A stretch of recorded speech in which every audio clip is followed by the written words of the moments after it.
Hi all, welcome back to my channel Sirisha's world. నేతి అరిసెలు ఎంతమందికి ఇష్టం అండి? ఇష్టం లేని వాళ్ళు ఉండరు. అండ్ చాలా ఈజీ కూడా చేసుకోవడం. నేను చెప్పిన ప్రాసెస్ లో ఫాలో అవ్వండి, చాలా ఈజీగా టేస్టీగా వస్తాయి. దీనికోసం 1 kg రేషన్ బియ్యం అయితే ఒక 24 hours అయితే నానబెట్టుకోవాలండి. 24 hours తర్వాత నీట్ గా వాష్ చేసుకుని ఒక స్ట్రైనర్ లో తీసేసి వాటర్ అంతా ఉండకుండా తీయాలండి.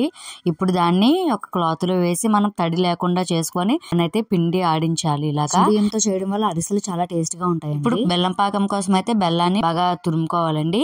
1 kg రైస్ కి మనం 900 grams బెల్లం అయితే తురుముకొని కొద్దిగా వాటర్ అయితే వేసుకొని మనం పాకానికి అయితే పొయ్యి మీద పెట్టేయాలండి. ఇక్కడ బెల్లం బాగా మరగాలండి. బాగా మరిగి మనకి ఇక్కడ చూపిస్తున్న విధంగా బాగా పొంగుతుంది. కర్రల పొయ్యి మీద చేయడం వల్ల టేస్ట్ అయితే చాలా బాగుంటాయండి అరిసెలు. ఇప్పుడు పాకంకి వచ్చిందా లేదా చూసుకోవడానికి కొద్దిగా వాటర్ లో అయితే పాకం వేసుకొని మనం ఇలాగా ఉండలా చేస్తే మనకి కొద్దిగా గట్టిగా ఉంటే పాకం అయిపోయినట్టేనండి.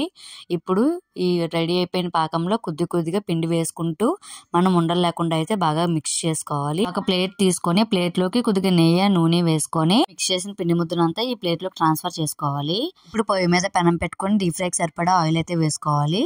ఆయిల్ మరిగాక మనం ఇలా పిండి ముద్దని చిన్న చిన్న ఉండల్లాగా అయితే తీసుకొని పైన నువ్వులు అద్దుతూ మనం ఇలాగా పల్చగా అరిసెల్లాగా అయితే చేసుకొని డీప్ ఫ్రై చేసుకుంటే కమ్మటి నేతి అరిసెలు అయితే రెడీ అండి. వీడియోగా నచ్చినట్టయితే లైక్ చేయండి, షేర్ చేయండి, సబ్స్క్రైబ్ చేసుకున్న ఛానల్ ని. Thank you for watching.